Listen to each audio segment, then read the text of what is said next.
Kudigidi Govardhan ki jai. Shrivandavan Dham ki jai, Navadip Dham ki jai, Gang Shramona Tulasi Bhakti Devi ki jai, Anantakoti Vaishnava Vrinda ki jai, Samaveta Bhakta Vrinda ki jai, Go Premanandi. All glories to some of the devotees, all glories to some of the devotees, all glories to some of the devotees. All glories to Sri Guru and Sri Gauranga, all glories to Srila Prabhupada. Om Namo Bhagavate Vasudevaya. Om Namo Bhagavate Vasudevaya. Om Namo Bhagavate Vasudevaya. Namo Om Vishnu Padaya Krishna Prasthaya Bhutale Srimate Bhaktivedanta Swami Niti Namane Namaste Saraswati Deve Gauravani Prachadane Nirvashesha Shunyavadi Paschatya Deshatadane Sri Krishna Chaitanya Prabhu Nityananda Sri Advaita Gadadhar Shivasri Gaur Bhakta Vrinda Hare Krishna Krishna Krishna Hare Hare Hare Rama Rama Rama Hare Hare. Reading from Srimad Bhagavatam Canto 10 Chapter 65 Verse 1 Shri Sukha Uvacha Balabhadra Kurusheshta Bhagavan Ratam Astita Suhridajiksha Utkanta Prayayo Nanda Gokulam.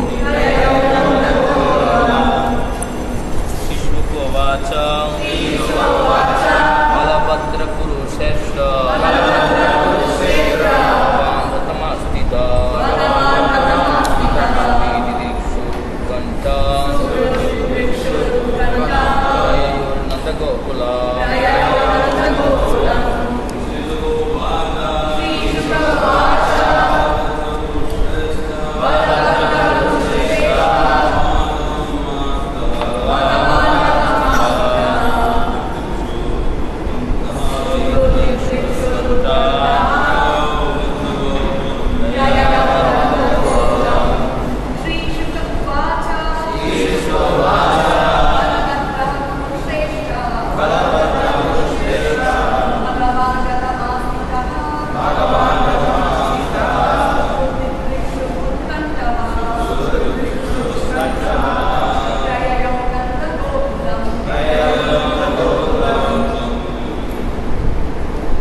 Sri Sukha Uvacha.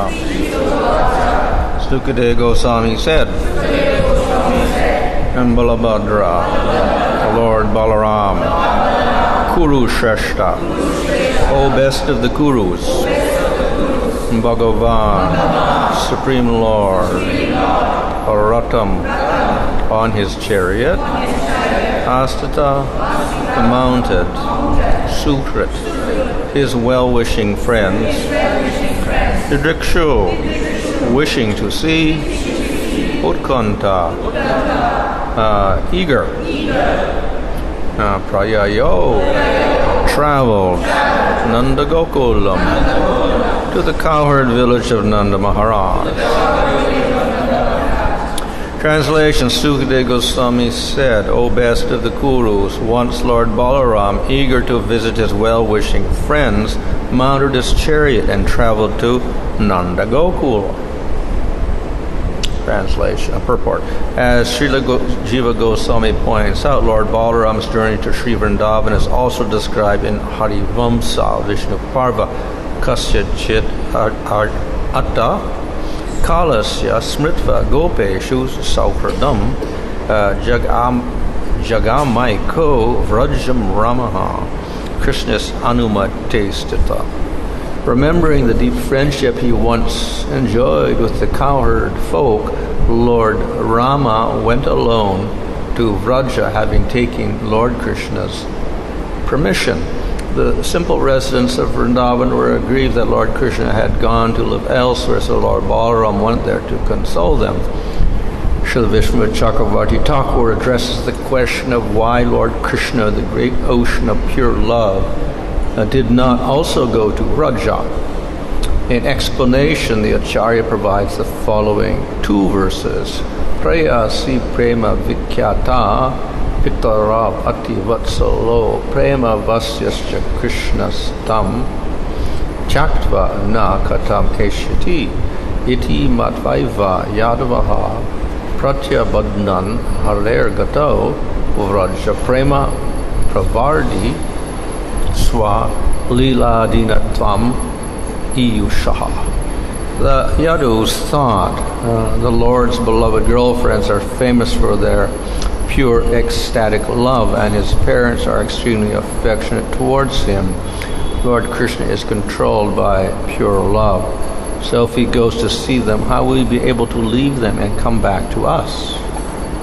With this in mind, the Yadus prevented Lord Hari from going, knowing that he becomes subservient to the pastimes in which he reciprocates the ever-increasing love of the inhabitants of Vraja. Sukadeva Goswami said, O best of the Kurus, once Lord Balaram, eager to visit his well-wishing friends, mounted his chariot and traveled to Nanda Gokul. So when Krishna left Vraja for Mathura, being taken by Akrura, all of the residents were aggrieved.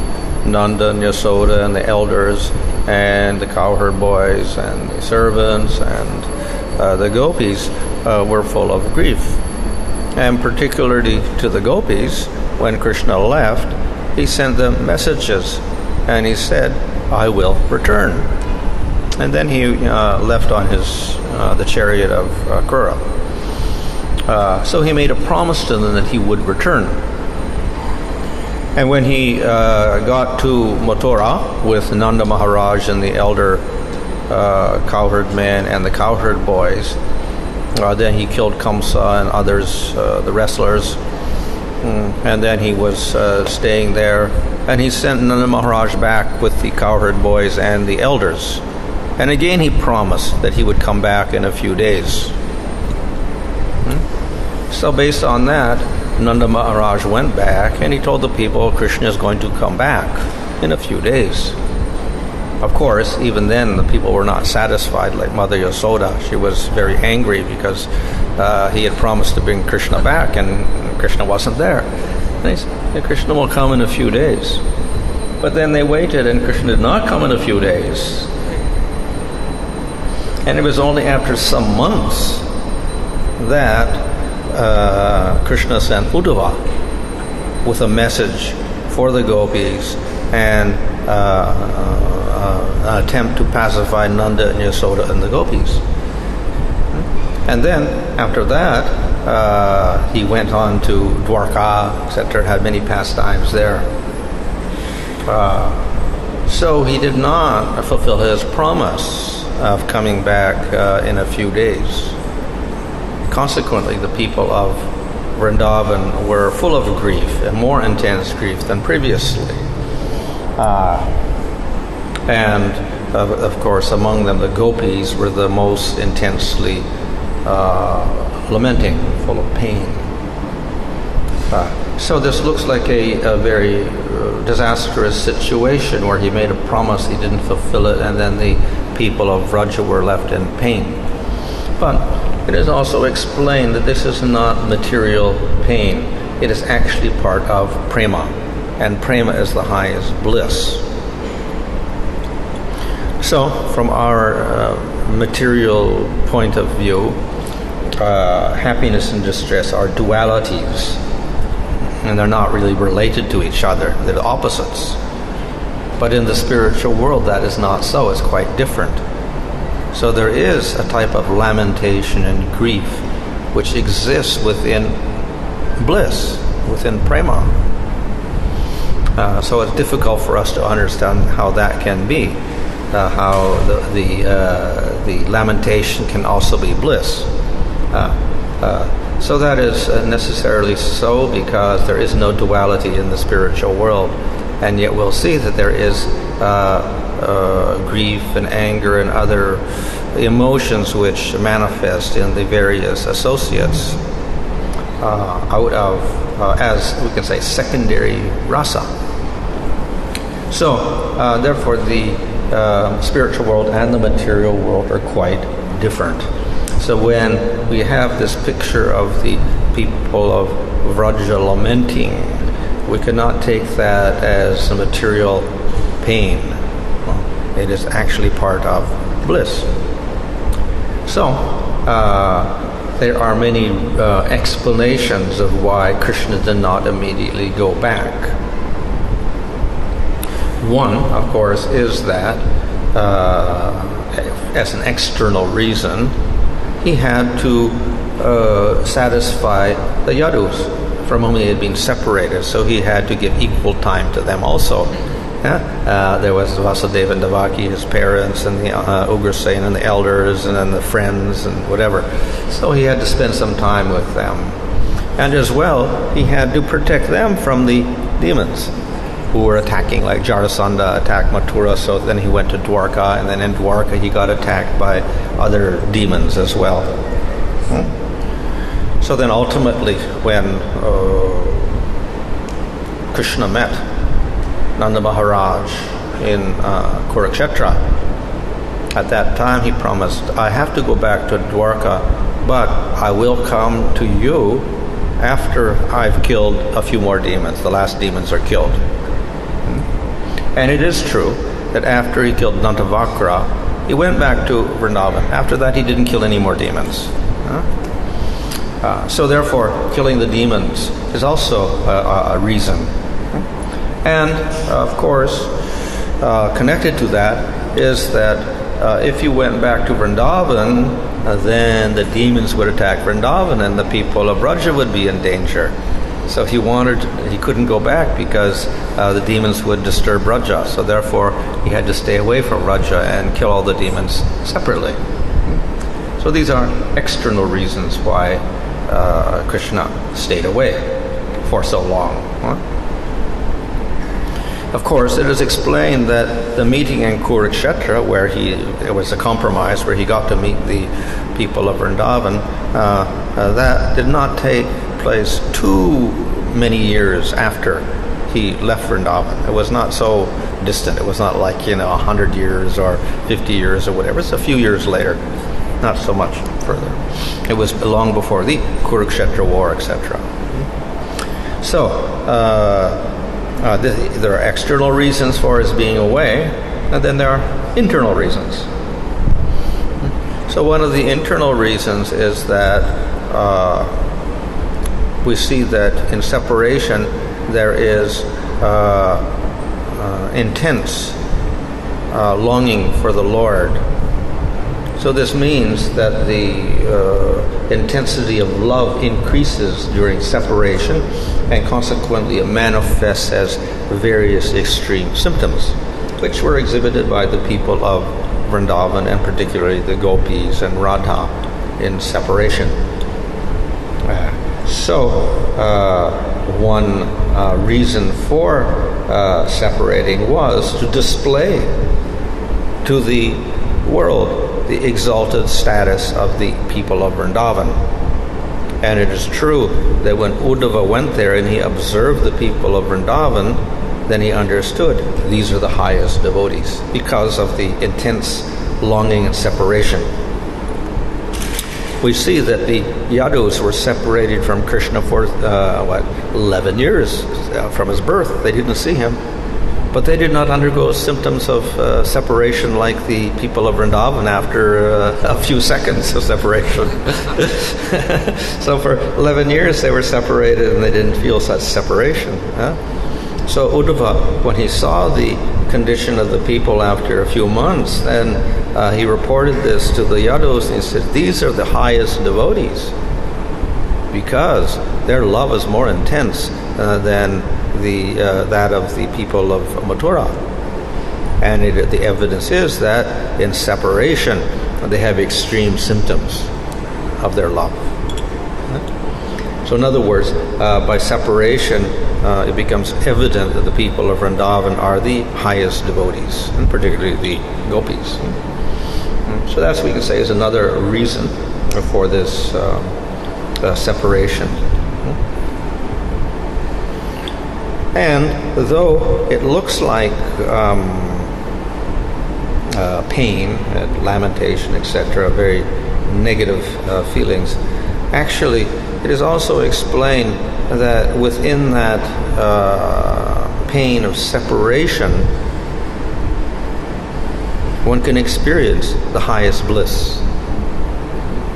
Since it is part of prema, even within that so-called lamentation and separation and pain, one can experience the highest bliss. So that also is very difficult for us to understand, that how the pain of separation turns into the highest bliss.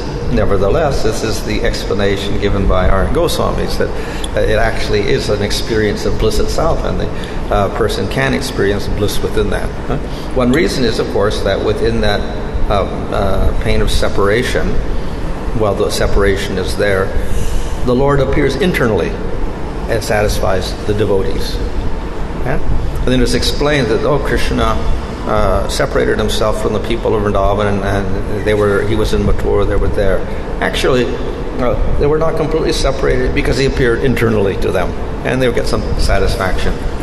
Of course, they were not completely satisfied with that, particularly the gopis, so they demanded him to be physically present as well. But there is some satisfaction in the internal manifestation, or the spurti of the Lord. So that takes place also as some sort of bliss. Krishna also gives another explanation in Brihad Bhagavatamrita, and he says that actually they will not be relieved of their pain of separation even if I return. Because when I return, then they will fear that I will leave again, and then I will also give them pain. So even when I'm there, they feel separated because they fear that Krishna will disappear in a few days again. So they will lament it that way also. And there's also a symptom called prema vaichitya. There's a type of separation when separation is not actually there. That is, for instance, the queens in Dwarka are with Krishna, but they lament Krishna is not here. And even if he's standing in front of them sometimes in ecstasy, they feel like he has disappeared in their ecstasy. So even though in the presence of Krishna, sometimes in ecstasy, they feel his absence also. So separation and meeting, they look like two opposite things. Actually, they kind of merge together, and in the separation there is meeting, and in the meeting there's also feelings of separation. So therefore we should not consider that separation is in any way negative. It's also part of that prema, and within that one can experience the highest bliss. So whether Krishna is there in Vrindavan with them or he's separated, in either case the devotees can experience the highest bliss. So in this way there are many different explanations. Here Vishnu Chakravarti explains that the Yadus prevented Krishna from coming back. That's another external reason, because they feared that if he went, then he wouldn't come back again. Which is also true, because from their point of view, that if he is with the people of Vrindavan, he experiences such bliss, he'll forget about the Yadus also. But then again, we can also say that he expands his form so he can be in both places at once. So it's not difficult for the Lord to solve this particular problem. Nevertheless, the Yadus were also feeling that Krishna would leave them. And thus they didn't want him to go back to Vrindavan, because they thought he would stay there. That again is their expression of their own attachment for the Lord. That they fear at one point he will disappear. And of course, if he did, then they would feel separation as well. So in this way, the Yadus were not favorable for Krishna going there. So here we have a compromise. Krishna would not go, but Balaram would go. So Krishna is and Balaram are very similar. So if Balaram were to go there in place of Krishna, it would not be exactly the same, and wouldn't be satisfying to the gopis in exactly the same way, but there would be some satisfaction from the people in general, because they were very similar. Therefore Balaram says here that he was eager to see his friends in Vraja, and he became very eager. And therefore, he got on his chariot and he went to Nanda Gokul. This we can say is a bit of a compromise, and Krishna through Balaram returns to Vrindavan. So at least people were satisfied to some degree. So this is one way in which there was relief for the people of Vraja in separation. The other relief was they got to meet Krishna in Kurukshetra. So there was some relief at that time. The gopis went there as well, and they actually had very great difficulty in separating themselves from Krishna at that time. So though the eclipse only lasted a few days, and the whole ceremony only lasted a few days, they stayed there for several months with Krishna. And they could not leave him, and he could not leave them. But finally he explained, you have to go back because I have to go to Dwarka and kill some more demons, because at that time Salva was attacking the city. So therefore he told them to go back, and he promised again, I will return after killing the last demons. So after he did kill the last demons, he did return. And that's explained in Padma Purana. And when he returned, of course, there was great joy, and everyone was satisfied, including the gopis. And then he had pastimes there for several months. Then it's explained that a big chariot came down, and everybody got on the chariot. All the people of Vraja, all the gopis and the elders, and Nanda and Yasoda and Krishna, and they went up to Goloka. But simultaneously, Krishna went back to Mathura again. Went back to Dwarka, and he stayed there for some time again. So in other words, he had two forms, one which went back to Dwarka, and the other which went to Goloka finally. But it's also explained that there was another form, because Krishna stayed in Vrindavan with all the people of Vraja, but it was apricot, invisible, but they were still there. And the form that went to Goloka was not exactly the same Goloka, it was Aishvarya Goloka, where there is, we can say, worship of Krishna with reverence and some opulence, etc. So in this way, Krishna finally fulfilled his promise externally by returning there and then remaining with them. So in this way, finally, his promise was fulfilled. So in this way, the people were satisfied. But we see that even in the spiritual world, there's also separation. The separation may be only for a few seconds or a few hours, but even a few seconds feels like a kalpa. So a day of Brahma. So the pastimes of the Lord are never free of separation, even in the spiritual world. And when it happens, then there is great lamentation. So it's not only in the material world, it's the spiritual world. Of course, we can say that in the material world, this separation was prolonged, a long separation, where Krishna went away for a long period of time, not even a few days, but many years. So this makes it more intense from our point of view. However, from the spiritual point of view, what is time? Time is a material thing, so therefore a few seconds can become a few yugas, and a few yugas can become a few seconds for the Lord. It doesn't really matter. So he displayed this pastime in the material world, where he was absent for many years, and within that time he resolved the issue in different ways. Another way of resolving the issue is that Krishna did fulfill his promise, and after several months, then he did return.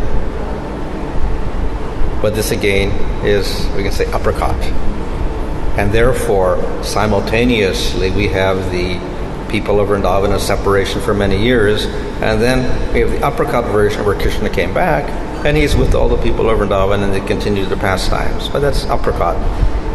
So simultaneously they had two forms, all the people of Raja, one in separation, one in union. So in this way, his promise was not broken. He fulfilled his promise to come back very soon. So there are many ways of explaining the situation of Krishna separating from the people and fulfilling his promise or not fulfilling his promise, etc.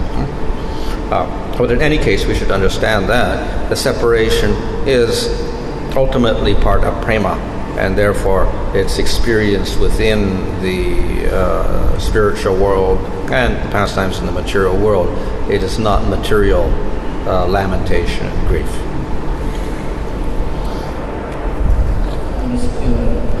Giving example this internal cause, like you're saying that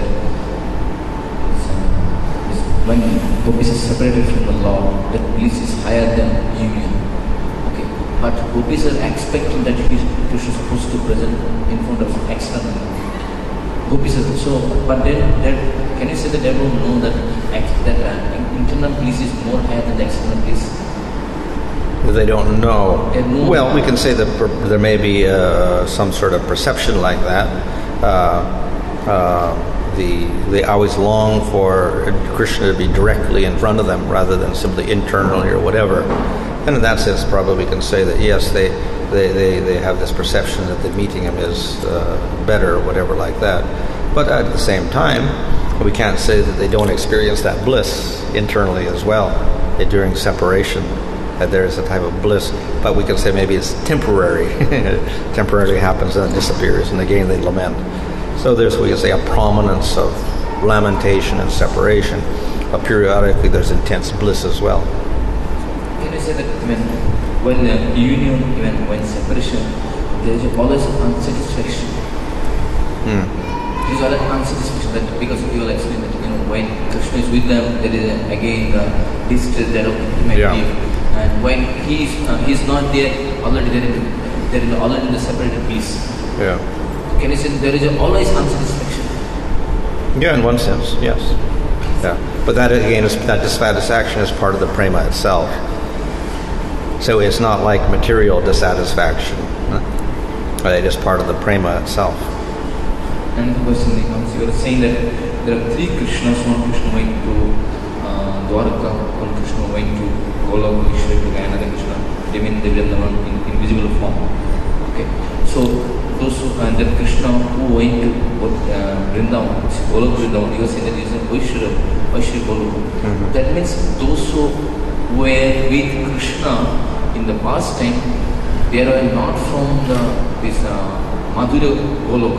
Oh, well, they would say there's two aspects there, because he remained uppercut in one form. So those who are in, and then there was another form which had merged into them, I suppose, went to Aishvarya Goloka in a big chariot. That means because we understand that those who are in Vaishya Goloka, they have some perception that Krishna is Supreme Lord. Yeah. So that means this, if those who are in the Vrindavan part, those who went to Golok, Vaishya Goloka, that means they were aware that Krishna is Supreme Lord. Yeah. Then how can we say that Nanda Maharaj, because there is a 10 canto, if you read 7-8 chapters, then it said that Nanda and Yashoda's love is so intense that even they are not aware. Yeah. So there, the descriptions in the Bhagavatam is not the Aishvarya Goloka aspect. Yeah. So we can say that Aishvarya Goloka aspect of them was merged into them, and then it separated and they went to Aishvarya Goloka. So it remained dormant when they were in Vrindavan in the material world.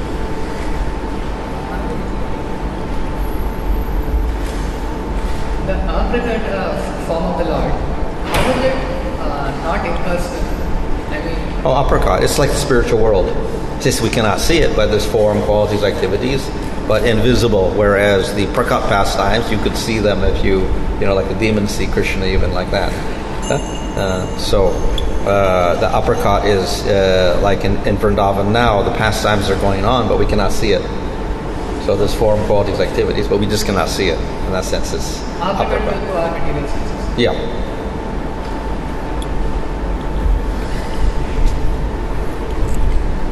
Hare Krishna. Maharaj, you mentioned about Krishna's presence. Some devotees felt separation was there, and in some places where he is not present, they felt his presence. Can you explain this? Well, this is the nature of, it's not like the material world where an object is in one place, it cannot be in another place. That's material duality. Spiritually, Krishna can be anywhere at any time, and it can be all places, all times also, by his will. So basically, for pastimes, he may appear or he may disappear. But because he's disappeared, it doesn't mean he's not there. He can be there also. So it said when Krishna disappeared in the Rasalila, they were looking for him, etc. And then finally they went to the bank of the Jamuna River and did kirtan. Then Krishna appeared, and then he explained, I've always been there. He just didn't see me.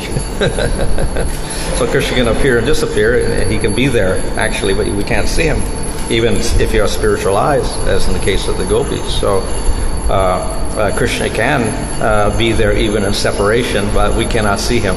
So it's due to his Leela Shakti, etc., and Yoga Maya, etc., that he becomes invisible to us at that time. And it's for pastimes that he does that. Hare Krishna. In all the Goswami descriptions of Vrindavan, we find a lot of Aishwarya. The buildings are made of gold, so much gems, sapphires, emeralds, rubies. So I'm wondering, is all this just their construction material, or is it Aishwarya? Well, it can be, but the main aspect of Aishwarya Goloka is that the conception that Krishna is Supreme Lord, and he's given great respect, and there's some fear of him. So that's the main element. So if that's not there, then we call that Vrindavan, even if there is, gold and diamonds and rubies and whatever like that, or palaces like that. They still think of him as a cowherd person like this. Krishna is a cowherd boy, he's the son of Ananda, etc. So when there's lack of reverence, then we don't call that Aishwarya. But when there is, then we call it Aishwarya Goloka. So it is not based on these things, what in the material world we consider as it's not based on. But why is so much importance given to that in all the descriptions? This, I think, mainly that is for our own, we can say, perception to understand that the highest place has the highest wealth and the highest beauty, etc., etc. It has the highest of everything. But obviously, a spiritual diamond or a spiritual ruby or spiritual gold it can't be like this. So the value is completely meaningless there, but it's only for display of beauty and attraction. If the Aishwarya Vrindavan people, all of them went to Aishwarya Vrindavan, and then Krishna is still continuing in Vrindavan. So is that the Krishna we said, like the Dham Krishna is living eternally? So is that, you say that those people went to Aishwarya Goloka, and again some people are continuing in Aprakat Leela in Vrindavan. So are they still there? Are they the people who are still there in the Dham? In Aprakat Leela? Yeah. So they are eternally existing in the material universe. Yeah. Maharaj, I have a question. Previous chapter is about deliverance of Mrga. Previous chapter. In the same chapter, we were talking about not stealing Brahmana's property. I couldn't think these two things in that chapter. Between? The previous chapter, we were talking about deliverance not stealing Brahman's property. So that's particularly because accidentally King Nriga gave the same cow to the Brahmanas, and then they quarreled over the cow, and one said it's mine, the other said it's mine.